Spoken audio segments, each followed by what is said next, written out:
हरि की शुद्ध बिसराई। अब वो निर्णय करता है परिवार के पोषण का, क्योंकि मोह ममता है पीछे का। हर बार सत्संग में कहते हैं कि पीछे का रास्ता एकदम बंद हो जाना चाहिए, कि आगे कोई भयावह स्थिति आवे तो लौटने का रास्ता नहीं रहना चाहिए। उपासक को पीछे का मार्ग बंद कर देना चाहिए। पर होता क्या है, अपने लोग बहुत कमजोर हैं, तो कदम ऐसे रखते हैं पर पीछे वाला पुष्ट बनाए रखते हैं कि अगर इधर थोड़ी भी आंच लगी तो कदम पीछे करके सुरक्षित हो जाए। वो सुरक्षित नहीं है, वो सुरक्षित नहीं है, वो असुरक्षा है। परिवार का राग, अन्य भरोसा, किसी देहधारी का भरोसा, किसी वस्तुओं, ये भरोसे लायक चीज है? अरे क्षण में बिगड़ जाने वाली चीज है। भरोसा तो हरि का है, भरोसा तो हरि गुरु चरण सेवा अनुसरो। ये भरोसा कभी तुम्हें विश्वासहीन नहीं होने देगा। ये भरोसा कभी धोखा नहीं। साधुते हो न कारज हानि, कभी तुम्हारा मंगल नहीं हो सकता। मोह कुटुंब के अवसर खोयो, हरि की शुद्ध बिसराई। अब दिन तो बैल की तरह काम करने में व्यतीत हो रहा है और रात्रि नींद और भोग में समाप्त हो रही है।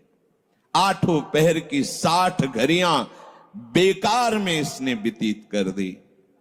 एक क्षण भी शांति से बैठकर विचार नहीं किया कि मेरा जन्म किस लिए हुआ है, मैं क्या कर रहा हूं, और अपना कुशल चाहता है।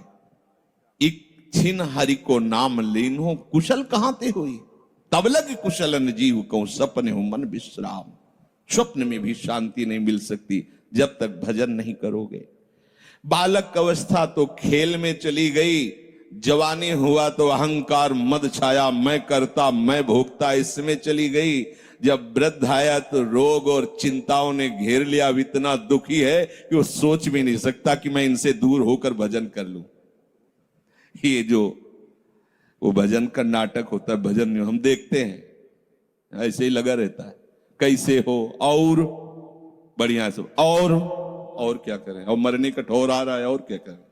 तुम आए हो भजन करने के लिए और में अभी फंसे हो।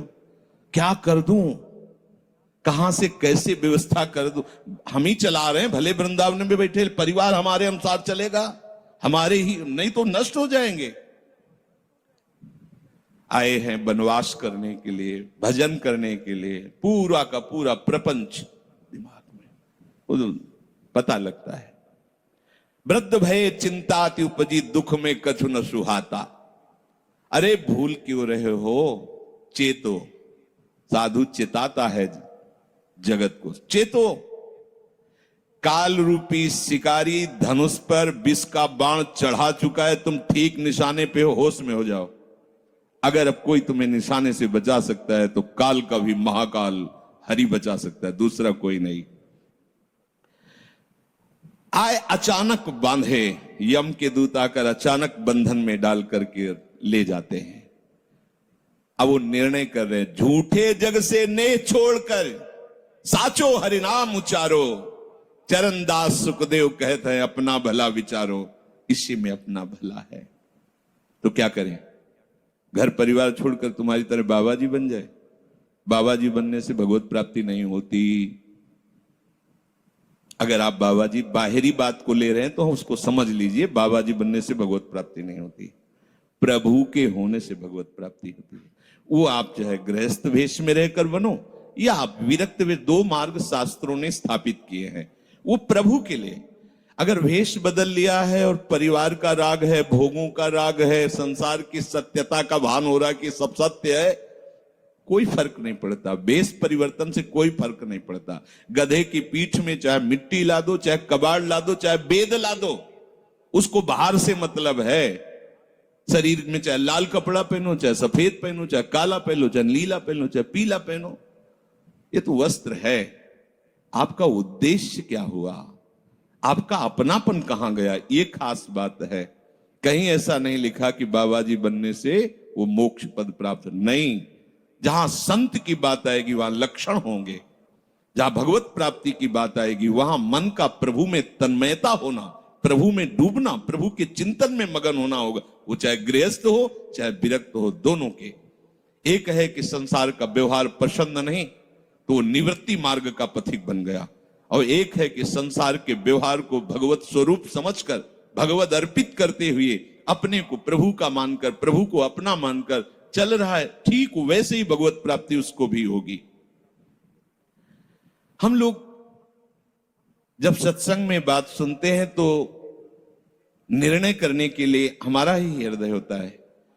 अब लगा कि नहीं ठीक है, भजन तो करना है, पर हम ऐसा नहीं है कि कर्तव्य के लिए रुक रहे, पर कुछ समय अब हम लेंगे, फटाफट सब निपटा के। तो तुमसे भी चतुर काल है, वो उतने ही समय में तुम्हें निपटा देगा। बहुत चतुर है। हमने बहुत से लोगों के मुंह से सुना है कि बस ये काम हो जाए हम आए, आज तक वो लौट के नहीं आ पाए, क्योंकि वो गली ऐसी है, क्या है, बहुत दलदल है आगे। जो गया ना मोह कलिल में डूबा, अब निकल पाना बड़ा मुश्किल है। सत्संग में इतना सामर्थ्य है कि अभी आप सुन रहे हो, अभी आपको ऐसे सब ऐसे लगेगा, ऐसे ऐसे निकल जाएंगे, और गेट के बाहर होइएगा, वो हवा लगने दीजिए, तब लगे कैसे निकले। ऐसी प्रचंड माया है। इसीलिए तन ही राख सत्संग में तो मन ही प्रेम रस भेव, तब मन प्रेम रस में बराबर सत्संग होता रहे, बराबर साधु संग मिले।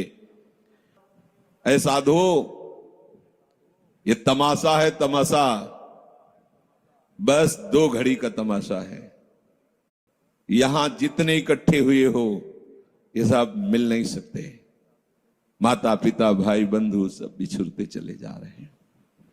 जो ही आकर सब इकट्ठे मिले हो, ये कभी इकट्ठे नहीं रह सकते। ये कुछ समय का है। संतों ने इसे 2 घड़ी का ऐसे ऐसे व्यतीत हुआ। हम लोग परिवार को अपना मैं मानकर, मेरा मानकर के जो पोषित कर रहे हैं, वो कुछ समय के लिए है। जय